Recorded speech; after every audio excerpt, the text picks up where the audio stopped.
Well, you've seen me rant on the worst of movies I saw in 2012, so now you might want to hear what I did like.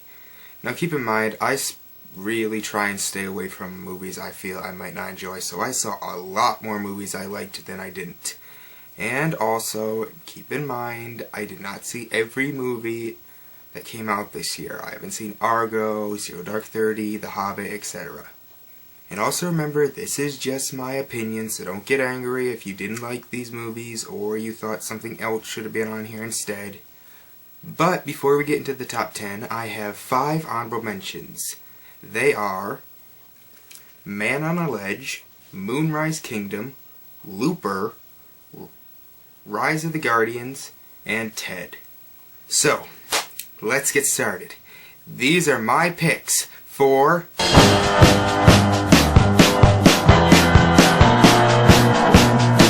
the top 10 movies of 2012. Number 10. Oh no. The murals are changing. I think we've affected the atmosphere in the room. Charlie! David! We must leave now! This seemed to get a pretty mixed response from audience members. Some loved it, some hated it. Me, I loved it. While it certainly won't appear on a list of my favorite sci-fi movies, I will say it's the best movie involving aliens we've gotten in a while. After getting maybe 2 in 2011 that were good and a few that were okay this year, I love the way this movie looked. The visuals, the atmosphere, just the massive scope of it all. But I did enjoy the story as well. Sure, some parts were a bit confusing and it seems it was leaving way too much open for a sequel, but I was still intrigued. There's some interesting twists, especially that last scene. The characters were okay, with only a few really good ones, but Michael Fassbender as David has to be one of my favorite characters and performances of the year. And the movie is just a lot of fun. The action scenes are thrilling and the suspense is high. And aren't those the reasons we like the first 2 Aliens movies so much? I think I can see why some people hated it, but me, I loved it. Although I wasn't ridiculously hyped up for it.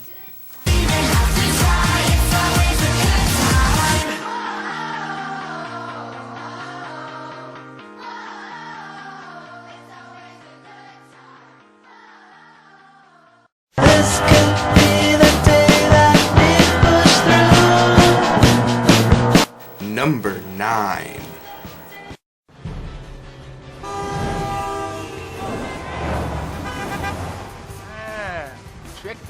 This was one of the biggest surprises of the year, pretty much tied with the very underrated Man on a Ledge. Premium Rush kinda reminded me of Speed, in that it took a mode of transportation that shouldn't be that interesting to watch, in this case a bike, and yet with the music and just the way it was filmed, I was on the edge of my seat the whole time while watching it. The plot is simple, it's just a chase movie, but writer-director David Co-op, who also wrote Jurassic Park, I remind you, adds enough twists in there to make this pretty much just as interesting as Prometheus. Joseph Gordon-Levitt gives a fantastic performance as a guy who will do anything to get the job done, and the villain is very intimidating. Yes, it doesn't invoke much thought, it won't be winning Best Picture, but Premium Rush has my vote for the most underrated movie of the year. If you haven't seen it yet, please check it out on DVD, it's at least worth watching once.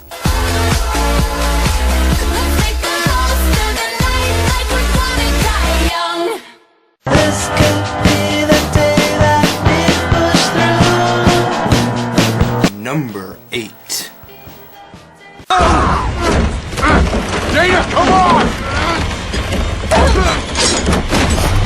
What is that thing? Everyone was interested in seeing this movie because Joss Whedon was one of the writers, yet I really didn't know much about Joss Whedon at that point. I was actually interested more in the other writer, Drew Goddard, who wrote one of my all-time favorite movies, Cloverfield. And while this isn't quite as good as Cloverfield, it was a very fun, clever film that I think is actually a little better than Scream.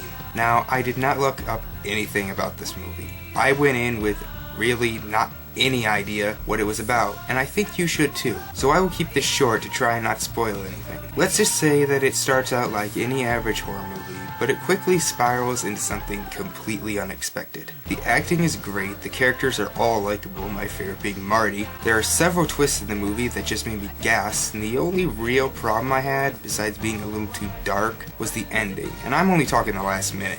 Other than that, I recommend it, especially if you're a horror fan. So if by the time the bar closes and you feel like falling down, I'll carry you home tonight. This could be the day that we push through. NumberSeven. I bring it! Come on, partner! Come on!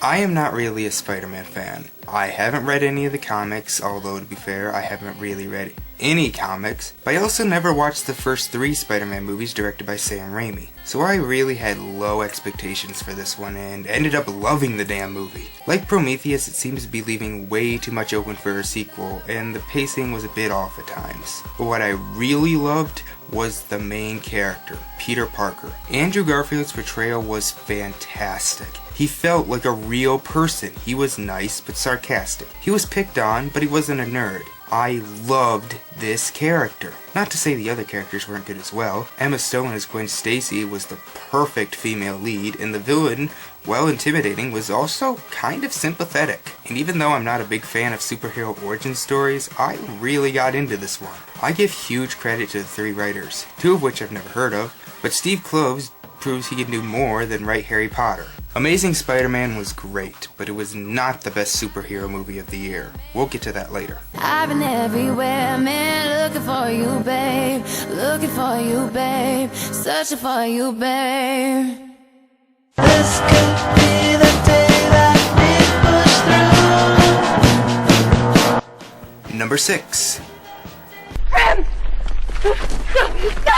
volunteer! I volunteer! I volunteer as tribute! It seems that this is also a movie that got a mixed fan response. Now before you ask, I have seen Battle Royale, and yes, that was a great movie too. I think they both have their strengths. Royale has better deaths and villains, Hunger Games had a better main character and story. But really, other than a similar plot, which, let's be honest, wasn't that original in Battle Royale either, they are 2 completely different movies. But enough about comparing it to another film. What about the book? Well, since seeing the movie, I have read the other 2 books, and I still say that this is a great adaptation. Anything they left out can either be explained very quickly in future movies, or it doesn't even need to be brought up at all because, well, even the books didn't do much with them. Okay, enough with comparison. I love this story. I love the dystopian future. I love how it satirizes reality shows. I like the love story. Jennifer Lawrence plays Katniss Everdeen perfectly. When I watch the movie, I don't see Jennifer Lawrence, I see Katniss. The rest of the cast does a good job as well. The special effects are fantastic. Really, the only big problem I had with the movie was the camera. I really liked it, and I'm looking forward to Catching Fire.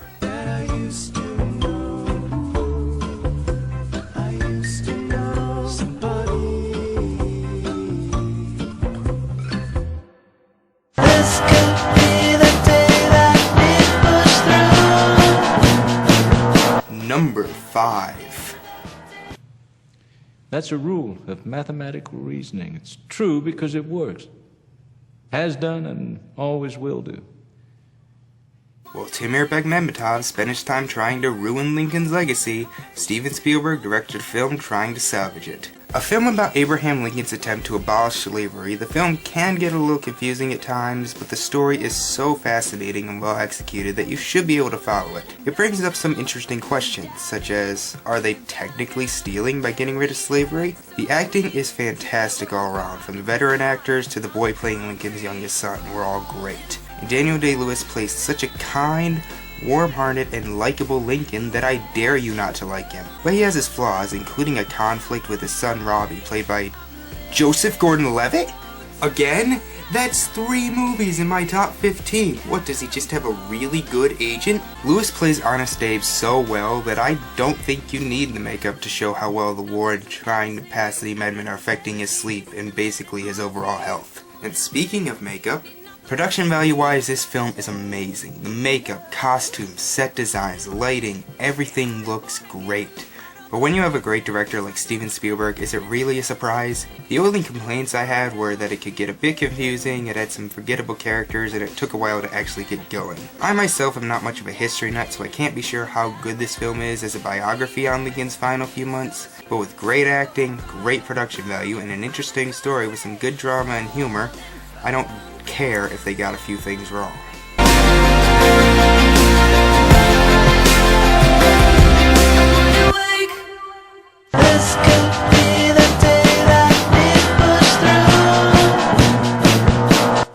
Number 4. I don't want to be the bad guy anymore. You can't mess with the program, Ralph. You're not going turbo, are you? Turbo? Ever since John Lasseter took over as head of Disney Animation, their CG films have gotten a lot better, and this is proof of that. Let me just warn you, the marketing may make this film disappointing. Ralph actually doesn't go into that many games, and most of the cameos only really appear in the first act. If you can accept that, then this is probably the funniest movie of the year. Ted may have been the best live-action comedy I saw this year, but this was just the one I laughed at the most. I laughed a lot in this movie. It is just so much fun to watch. The cameos are fun, the action scenes are fun, the character interactions are fun. It's just so much fun. But it also has good characters. I liked Ralph and wanted him to get his medal. The relationship between Felix and the commander was forced, but still kinda sweet. The pacing is perfect, and the villain was funny, yet also kinda threatening. Not to mention, it looks fantastic. The animation seems to change between the different game worlds, which is appropriate. I'm not a hardcore gamer, but this movie will please everyone. Not just gamers, not just kids, and not just animation fans, but everyone. Check it out.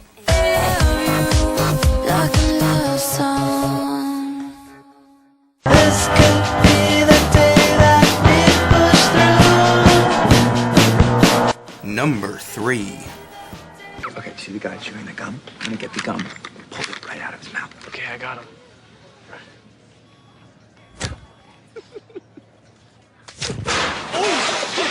Chronicle is a different type of found footage movie. It's not horror, it's a superhero movie. Actually, it's more of a super villain origin story than anything else, and it's a damn good one. Mostly because of Andrew, our main character, who I have to say is one of the best characters of the year. He was likable, he was sympathetic, and it was fascinating to see how he went from a good kid into a supervillain. His dad was such an asshole that you kind of want Andrew to just pick him up and drop him from the Space Needle. But that's mostly in the last half. The first half is just fun.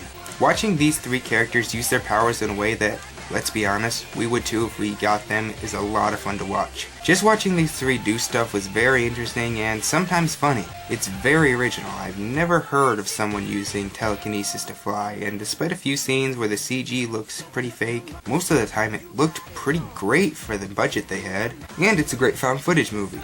Choosing not to just stay on one camera, allowing us to see some pretty cool shots. This opened all the way back in February, and the fact that it stayed on my list for so long and this high up is quite amazing. One of the best found footage movies and best superhero movies, but this is not the best superhero movie of the year either. That's what makes you beautiful. This could be the day that we push through. Number 2. I give up. You win, Christopher Nolan. You made a serious mistake. Not as serious as yours, I fear.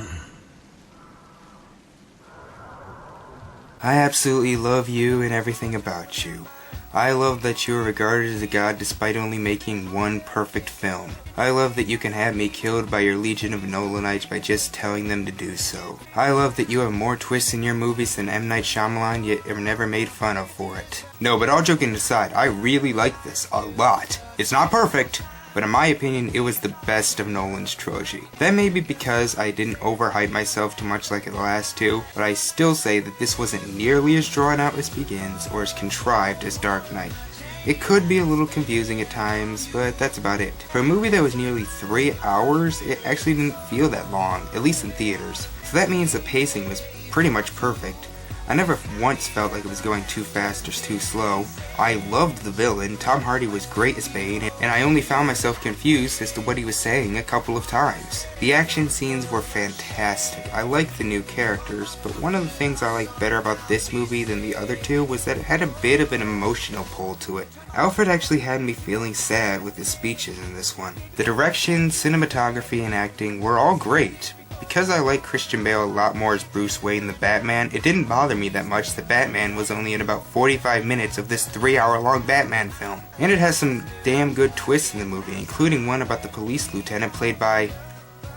Oh, you gotta be kidding me. Seriously, Joseph Gordon-Levitt? What is your secret?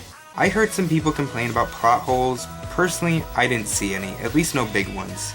It's like I said, people are just hyping themselves up for disappointment. But maybe the fact that this did get its fair share of criticism is one of the reasons I liked it so much. I enjoy defending this movie more than I enjoy picking out problems in The Dark Knight. So for me, it pretty much lived up to my expectations. It didn't blow me away the same way Dark Knight did for a bunch of other people, but it was still an excellent film, but not the best comic book movie of the year.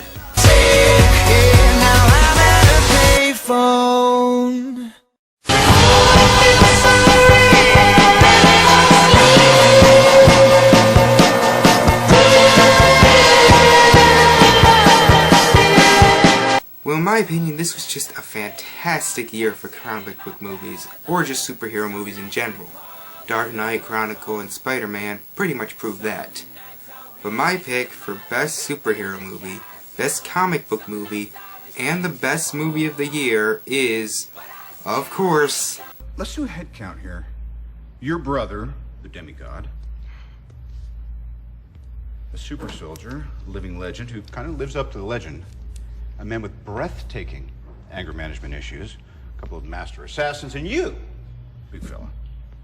You've managed to piss off every single one of them. I did not give this movie a second thought when I saw the first trailer. I mean, I didn't hate any of the movies leading up to this, but my interest didn't really peak until after the trailer with the giant snake thing. And after seeing the film, my expectations were passed. This was a fantastic movie. Joss Whedon understands that a comic book movie doesn't need to have a complex plot or symbolism or any of that. Don't get me wrong, I love comic book movies like that as well. But a comic book movie must be one thing first. Fun. And I have not had this much fun watching a movie all year. I love the characters in this movie. Iron Man was hilarious, Thor was great, Captain America was awesome, Black Widow was a badass, and Hawkeye showed that Jeremy Renner can be more likable playing a villain than he can being a soldier. I'm not spoiling anything, that happens in like the first 5 minutes. But my favorite character was the Hulk, who had the funniest scene of any movie this year. But what I also like is that there is a feeling of suspense. The villain Loki is actually a very competent villain who made me wonder, would he win? Yes, the plot is nothing complex. In fact, it's one of the most basic plots you could have for a movie. But with phenomenal special effects, great dialogue, and incredible rewatch value, you have one of the best action movies I have ever seen. My God, I loved this film.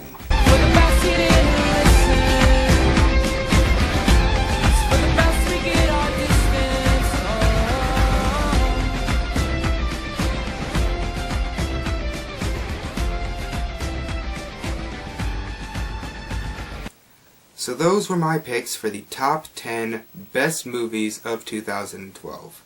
Remember, if you don't agree with my list, please don't get angry. But what were your favorites? Also, what was your biggest surprise of the year? Because a lot of movies I saw this year were pretty big surprises that I did not think I was going to like as much as I did. Comment below and I will see you next time. Bye.